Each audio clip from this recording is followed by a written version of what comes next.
मेरे प्यारे देशवासियों नमस्कार। मन की बात दे एक होर एपीसोड च तुंदे सभनें दे कन्नै जुड़ियै खुशी होआ करदी ऐ।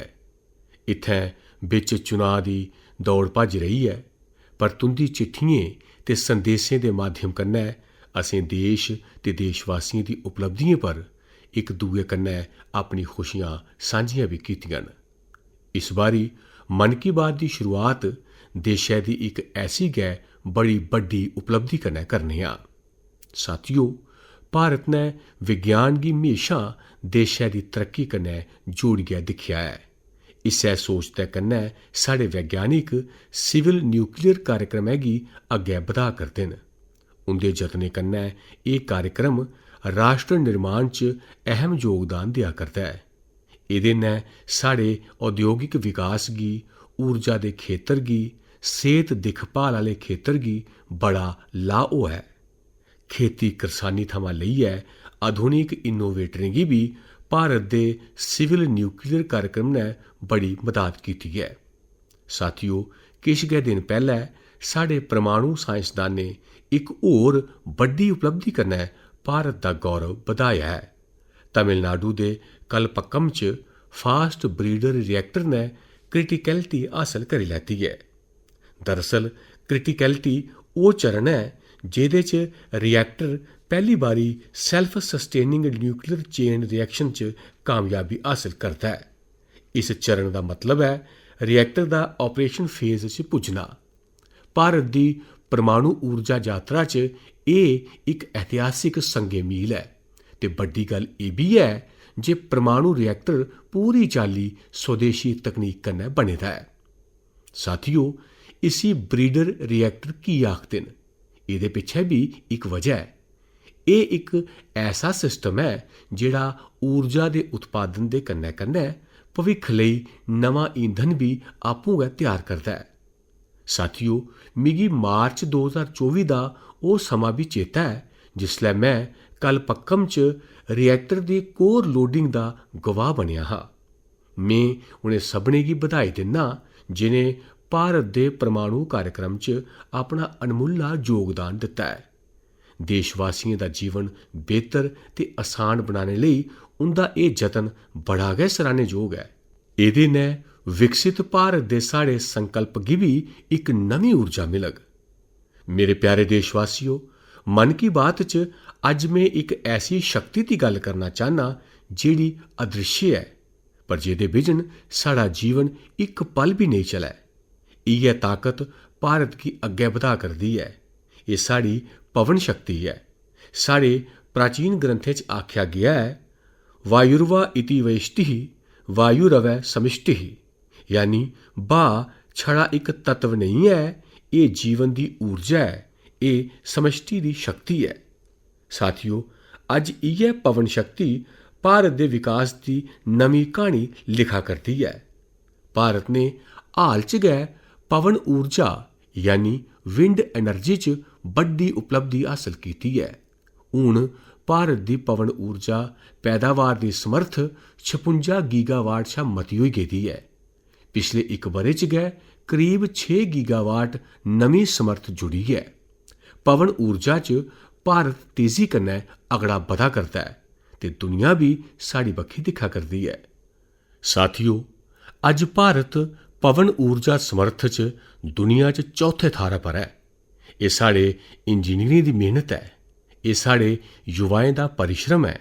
एह् देशै दी सांझी इच्छा शक्ति दा प्रतीक ऐ। साथियो, गुजरात, तमिलनाडु, महाराष्ट्र, राजस्थान, देशै दे नेकां राज्य इस खेतर च अपना परचम लहरा करदे न। गुजरात दे कच्छ, पाटन, बनासकांठा जनेह् खेतर जित्थै पैह्लै छड़ा रेगिस्तान नजरी औंदा हा, अज्ज उत्थै बड्डे अक्षय ऊर्जा पार्क बना करदे न। एह्दा लाह् युवाएं गी मिला करदा ऐ। नमें मौके बना करदे न, नमें कौशल विकसित होआ करदे न, रोजगार दे नमें रस्ते खुल्ला करदे न। साथियो, भारत दे विकास लेई सौर ते पवन ऊर्जा जरूरी न। एह् छड़ी पर्यावरण दी गल्ल नेईं ऐ, एह् साढ़े भविक्ख दी सुरक्षा ऐ।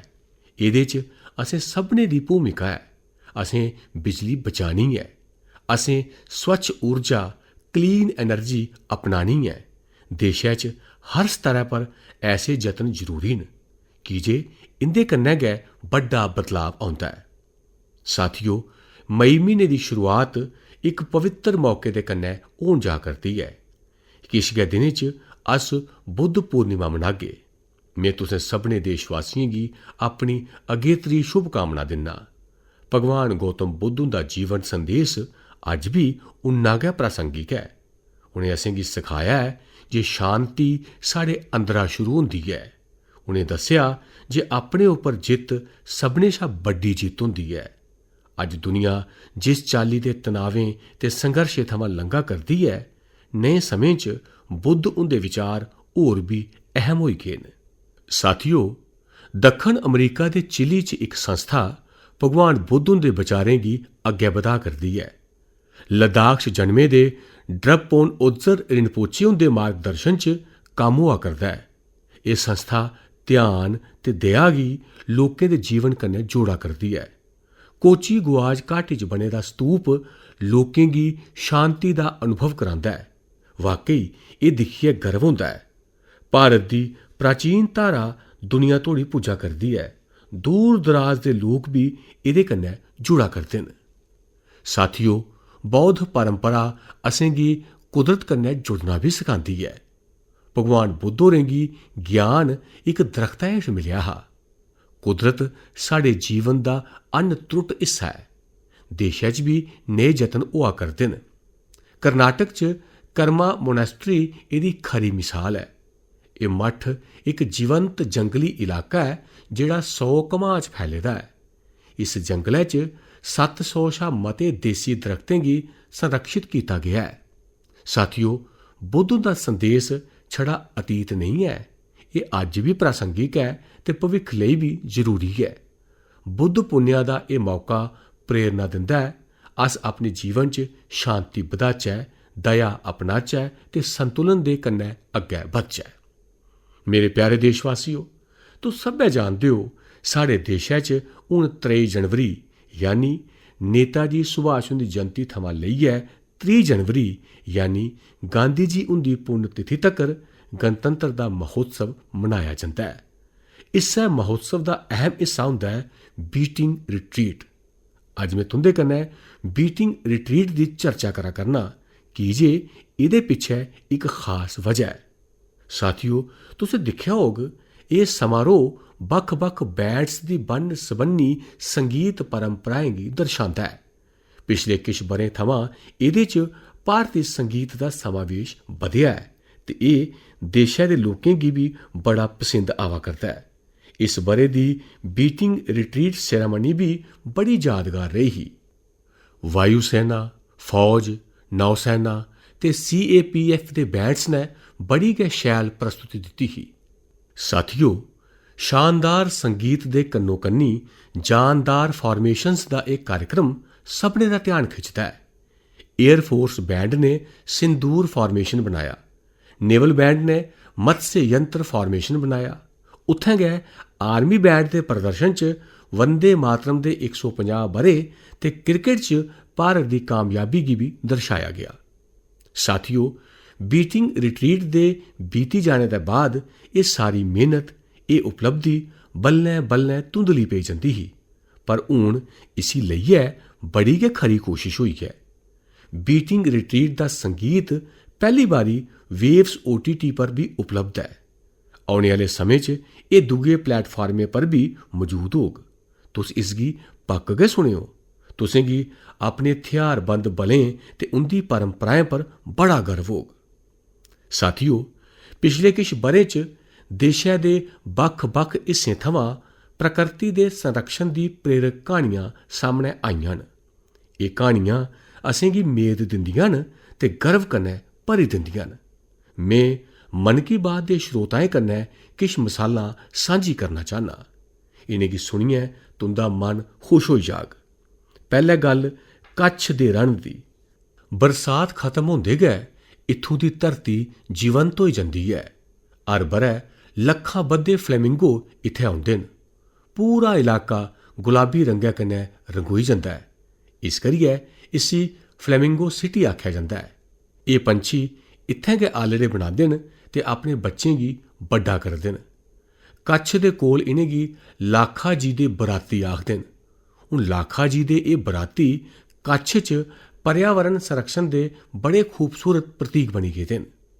साथियों, दूआ किस्सा इंसान ते जंगली जीएं दे सहयोग दा है ते एह् उत्तर प्रदेश थमां है। इत्थों दे तराई इलाकें च फसल दे बेल्लै हाथियें दे झुंड ग्रां आह्ली बक्खी औंदे न। एह्दे करी टकराव दी शैंका बधदी है। पर हुण यूपी च भी गज मित्र जनेह् जतन शुरू होए दे न। ग्रां दे लोक गै टीम बनाइयै हाथियें पर नज़र रखदे न। ओह् समें रौंदे लोकें गी सतर्क करदे न। एह्दे करी टकराव घट्ट होआ करदा है ते लोकें च भरोसा बधा करदा है। साथियों, मध्य भारत थमां भी इक शैल खबर आई है। छत्तीसगढ़ च ब्लैक बग यानी काले हिरन परतियै नजरी औन लगी पे न। इक समय इंदी गिनतरी बड़ी गै घट्ट होई गई ही, पर लगातार जतन होए ते संरक्षण बधाया गया। अज्ज एह् परतियै खुले मैदानें च द्रौड़दे नजरी औंदे न। एह् साढ़ी लुप्त होंदी विरासत दी वापसी है।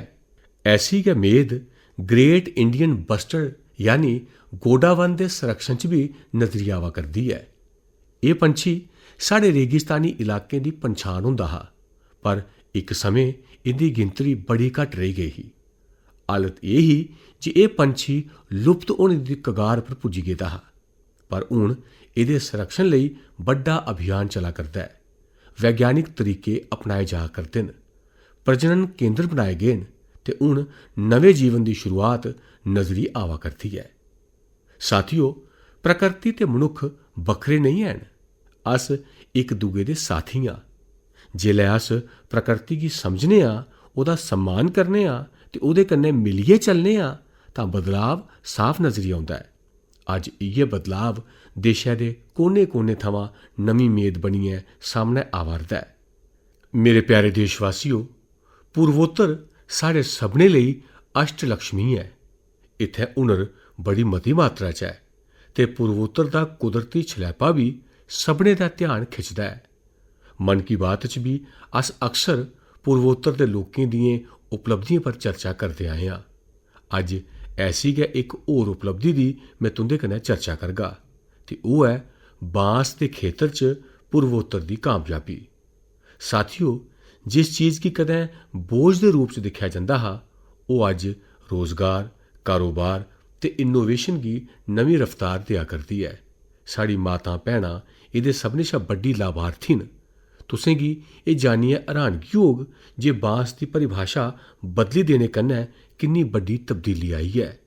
साथियों, अंग्रेजें दे बनाए दे कानून दे स्हाब कन्नै बांस गी रुक्ख दे रूप च परिभाषित कीता गया हा ते एह्दे कन्नै जुड़े दे नियम बड़े सख्त हे। कुतै भी बांस गी लेई जाना बड़ा मुश्कल हा। ऐसे च इत्थूं दे लोक बांस कन्नै जुड़े दे कम्म धंधे कोला दूर होंदे गे। साथियों, ब'रे 2017 च कानून च बदलाव करियै असें बांस गी रुक्ख दी श्रेणी चा बाहर कीता, जेह्दे नतीजे सभनें दे सामनै न। अज्ज पूरे पूर्वोत्तर च बांस आह्ला खेतर बधा मठोआ करदा है। लोक लगातार इनोवेशन करियै एह्दे गुणें तत्वें च बाद्धा करा करदे न। साथियों, त्रिपुरा दे गोमती जिले दे विजय सूत्रधार ते साउथ त्रिपुरा दे प्रदीप चक्रवर्ती हुंदी गै गल्ल करचै। इनें नमें कानूनें गी अपने लेई इक बड्डे मौके दे रूप च दिक्खेआ। फ्ही इनें अपने कम्म गी टैक्नोलाजी कन्नै जोड़ेआ। अज्ज ओह् पैह्ले थमां केईं गुणा बेहतर ते बड़े बद्ध बांस दे उत्पाद बना करदे न। नागालैंड दे दीमापुर ते आले दुआले दे इलाकें च केईं ऐसे आप सहायता समूह न जिनें बांस कन्नै जुड़े दे खाद्य उत्पादें दे गुणे तत्वें च बाद्धा कीता है। उत्थैं खरोलो क्रिएटिव क्राफ्ट जनेही टीमां भी हैन जेह्ड़ियां बांस दे फर्नीचर ते दस्तकारी उत्पादें पर कम्म करा करदियां न। साथियों, मिजोरम दे मामित जिले च ऐसी टीमां न जेह्ड़ियां बांस दे टिशू कल्चर ते पाली हाउस प्रबंधन पर कम्म करा करदियां न। मिगी सिक्किम च गैंगटॉक दे नेड़ै लगास्टल बैम्बू एंटरप्राइज टीम दे बारे च भी पता लग्गा है। एह् बांस कन्नै दस्तकारी उत्पाद, अगरबत्तियां, फर्नीचर ते इंटीरियर डेकोर आइटमां बनांदी है। साथियो, मैं इत्थै किश गै मिसालां दित्तियां न। देशै च बांस खेतर दी कामयाबी दी एह् सूची बड़ी लम्मी है। मैं तुसें सभनें गी गुजारिश करङ जे पूर्वोत्तर दा कोई ना कोई बांस दा उत्पाद पक्क गै खरीदो। तुस इसगी तोहफे दे रूप च बी देई सकदे हो। तुंदे इस जतन कन्नै उ'नें लोकें दा हौसला बधग जेह्ड़े बांस उत्पादें गी बनाने च अपना पसीना बगांदे न। मेरे प्यारे देशवासियो, तेजी कन्नै बदलदे इस समें च टैक्नालजी साढ़ी जिंदगी दा बड़ा बड्डा हिस्सा बनी गेई है। अज्ज अस अपने अतीत गी वर्तमान कन्नै जोड़ने च बी टैक्नालजी दा कमाल दिक्खा करने आं। इस दिशा च हाल च गै इक ऐसा विकास होआ है जेह्दे नै शिक्षा कन्नै जुड़े दे लोक ते इतिहास च दिलचस्पी रखने आह्ले बड़े खुश होए न। साथियो, किश दिन पैह्लें गै नेशनल आर्काइव्स ऑफ इंडिया ने इक विशेष पोर्टल पर इक अनोखा डेटाबेस सांझा कीता है। इस संस्था ने 20 करोड़ शा बी मते अनमुल्ले दस्तावेजें गी डिजिटल रूप देइयै सार्वजनिक कीता है। इंदे चा किश ते बड़े गै दिलचस्प न। 7वीं सदी दी गिलगित पांडुलिपियां भोजपत्र पर लिखी दियां न। इत्थै तुसें गी 8वीं सदी दा इक रोचक ग्रंथ श्री भुवाले बी दिक्खने गी मिलग। अंकें पर आधारित एह् ग्रंथ इक ग्रिड दे रूप च है। रानी लक्ष्मीबाई कन्नै जुड़े दे किश अहम पत्तर बी तुस इत्थै दिक्खी सकदे हो। इंदे शा 1857 च उंदे आसेआ लैते गेदे किश फैसलें दा पता लगदा है जेह्ड़े उंदे पराक्रम गी दर्शांदे न। जेह्ड़े लोक नेताजी सुभाष हुंदे बड्डे प्रशंसक न, उंदे लेई इत्थै नेताजी हुंदे जीवन, आज़ाद हिंद फौज ते उंदे भाशन कन्नै जुड़े दे केईं दस्तावेज न। तुसें गी पंडित मदन मोहन मालवीय जी हुंदे कन्नै जुड़े दे केईं दस्तावेज बी मिलङन। इंदे च BHU दी स्थापना ते हिंदी साहित्य सम्मेलन कन्नै जुड़ी दियां अहम जानकारियां न। इत्थै साढ़ी संविधान सभा कन्नै जुड़े दे केईं अनोखे दस्तावेज बी उपलब्ध न। मैं तुसें सभनें गी गुजारिश करना जे तुस www.abhilekh-patal.in गी पक्क गै विजिट करो। एह् तुसें गी अपने इतिहास दा अद्भुत अनुभव देग। साथियो, बिंद कल्पना करो तुस दुनिया भरै दे सभनें शा प्रतिभाशाली लोकें दे बिच हो। तुंदे कोल गणित दे बड़े गै कठन सोआल न। इ'नेंगी हल करने लेई समें ऐ छड़ा 4.5 घैंटे, यानी वक्त बड़ा घट्ट है ते मुकाबला अंतरराष्ट्रीय सतह दा है, बड़ा तगड़ा है। ऐसी स्थिति च नर्वस होना बड़ा सुभाविक है, पर इन्हें हालात च साढ़ी धियें कमाल करी दित्ता है। इस म्हीने दी शुरुआत च फ्रांस दे बोर्दो च यूरोपियन गर्ल्स मैथमैटिकल ओलंपियाड दा आयोजन होआ हा। मैथ च बड़ी मती दिलचस्पी रखने आह्ली स्कूली छात्राएं लेई एह् इक बड्डी प्रतियोगिता ही। एह् दुनिया दी सभनें शा सम्मानित प्रतियोगिताएं चा इक है। इस ओलंपियाड च साढ़ी धियें हुनै तक्कर दा सभनें शा बेहतरीन प्रदर्शन कीता। मिगी इस प्रतिभाशाली टीम पर बड़ा गर्व है। एह्दे च मुंबई दी श्रेया मुंदड़ा, तिरुवनंतपुरम दी संजना चाको, चेन्नई दी शिवानी भरत कुमार ते कोलकाता दी श्रीमोई बेरा शामिल हियां। एह्दे च साढ़ी टीम दुनिया च चौथे नंबरै पर रेही। श्रेया ने सुन्ने दा तगमा जित्तियै इतिहास रची दित्ता। संजना ने चांदी ते शिवानी ने कैंह् दा तगमा अपने नां कीता। साथियो, इस ओलंपियाड लेई भारत च जेह्ड़ी ताल दी प्रक्रिया है ओह् अपने आपै च बड़ी कठन है। एह्दी इक बड़ी मती चरने आह्ली ताल प्रक्रिया है। एह्दे च इलाकाई, राज्य ते राश्ट्री स्तरै पर कठन चुनौतियें गी पार करना होंदा है। एह्दे परैंत सभनें शा बेहतर प्रदर्शन करने आह्ली छात्रां इक म्हीने दे मैथमैटिक्स ट्रेनिंग कैंप च शामल होंदियां न। एह् camp Tata institute of fundamental research related Homi Bhabha centre for science education च आयोजित होंदा है। इस कैंप दे अखीरै च टीम दी ताल आह्ला टेस्ट होंदा है। एह्दे च कारकर्दगी दी बिनाह् उप्पर गै भारत दी टीम चुनी जंदी है। साथियो, हर ब'रै देश भरै दी करीब 6 लक्ख छात्रां इस मैथमैटिकल ओलंपियाड प्रोग्राम च हिस्सा लैंदियां न।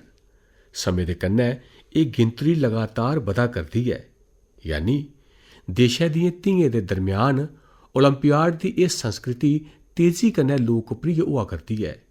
इन्हें होनहार धियें गी सपोर्ट करने लेई मैं उंदे माता पिता दी भी सराहना करना। मेरे प्यारे देशवासियों, साढ़े देशै च इस बेल्लै एक बड़ा अहम अभियान चला करदा है जिहदे बारे च हर भारती गी जानकारी होना जरूरी है। एह् है मरदमशुमारी दा अभियान। एह् दुनिया दी सभनें शा बड्डी मरदमशुमारी है। साथियो, जेह्ड़े साथी पैह्ले थमां इस चाल्ली दी प्रक्रिया शा लंघे दे न, इस बारी मरदमशुमारी दा उंदा अनुभव बक्खरा होने आह्ला है। मरदमशुमारी 2027 गी डिजिटल बनाया गया है। सारी जानकारी सिद्धे डिजिटल माध्यम च दर्ज होआ करदी है। घर घर जाने आह्ले कर्मचारियों दे कोल मोबाइल ऐप है। ओह् तुंदे कन्नै गल्ल करियै ओह्दे च जानकारी दर्ज करङन।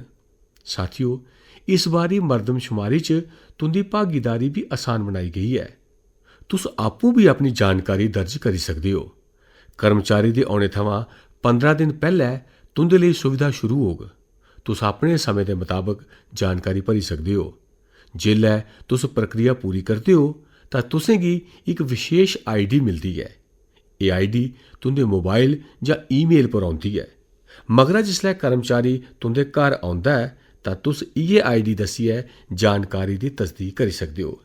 एह्दे नै परतियै जानकारी देने दी लोड़ नेईं पौंदी। समें भी बचदा है ते प्रक्रिया आसान होई जंदी है। साथियो, जिनें राज्यें च स्वगणना दा कम्म पूरा होई गया है, उत्थै गणना कर्मचारी आसेआ घरें दे सूचीकरण दा कम्म भी शुरू करी दित्ता गेदा है। हुनै तक्कर तकरीबन 1 करोड़ 20 लक्ख परोआरें दा मकान सूचीकरण दा कम्म सबूरा भी होई गेदा है। साथियो, देशै दी मरदमशुमारी छड़ा सरकारी कम्म नहीं है, एह् साढ़ी सभनें दी जिम्मेदारी है। तुंदी भागीदारी बड़ी जरूरी है। तुंदी दित्ती गेदी जानकारी पूरी चाल्ली सुरक्षित रौंह्दी है। एह् गुप्त रखी जंदी है। डिजिटल सुरक्षा दे कन्नै इसगी सुरक्षित कीता जंदा है। आओ अस सब्भै मिलियै इस प्रक्रिया च हिस्सा लैचै। मरदमशुमारी 2027 गी कामयाब बनाचै। साथियो, साढ़े देशै च खाने पीने दी परंपरा छड़ी स्वाद तक्कर सीमित नहीं रेही है। इस्सै परंपरा दा इक दिलचस्प हिस्सा है भारत दा चीज।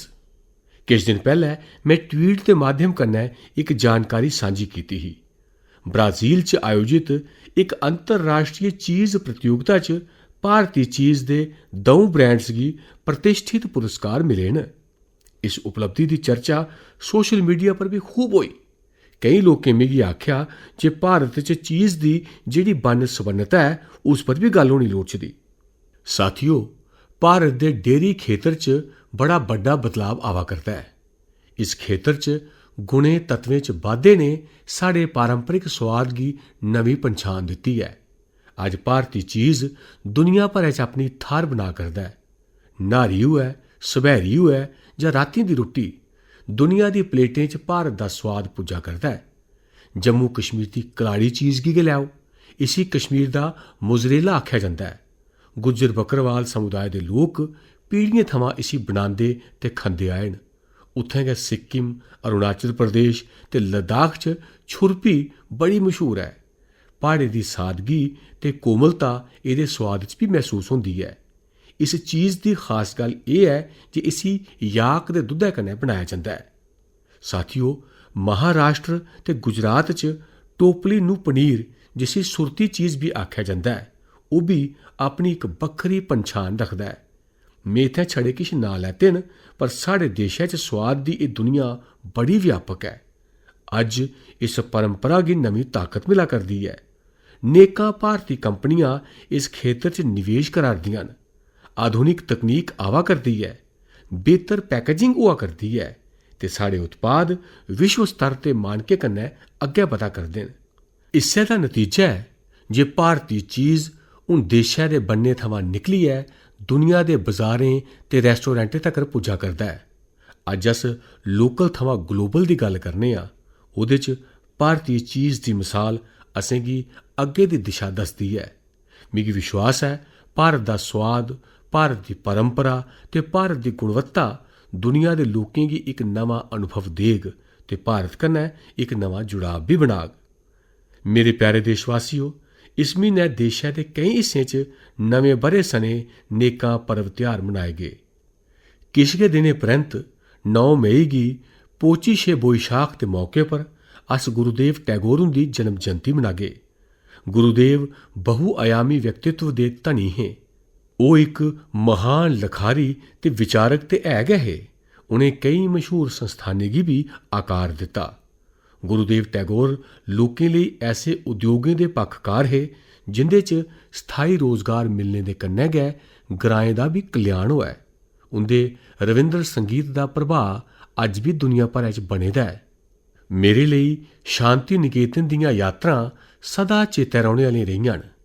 एह् उ'ऐ संस्थान है जिसी उनें पूरी समर्पण भावना कन्नै सींचेआ ते सोआरेआ हा। उनेंगी इक बारी फ्ही मेरी विनम्र श्रद्धांजलि। साथियो, मई दा म्हीना 1857 दे पैह्ले स्वतंत्रता संग्राम दा भी चेता दोआंदा है। में मां भारती दी सभनें वीर संतानें गी नमन करना जिनें लोकें अंदर देश भगती दी भावना जागृत कीती ही। इस समय स्कूली बच्चें दी छुट्टियें दा भी होंदा है। मेरा आग्रह है जे ओह् अपनी छुट्टियें दा पूरा आनंद लैन ते किश नवां सिक्खने दी कोशिश करन। सोहे दी इस रुत्तै च तुस सब्भै अपनी सेह्तू दा भी पूरा ध्यान रक्खो। अगले म्हीने तुंदे कन्नै फ्ही मलाटी होग किश नमें विशें दे कन्नै, देशवासियें दियें किश नमीं उपलब्धियें दे कन्नै। मता धन्नवाद।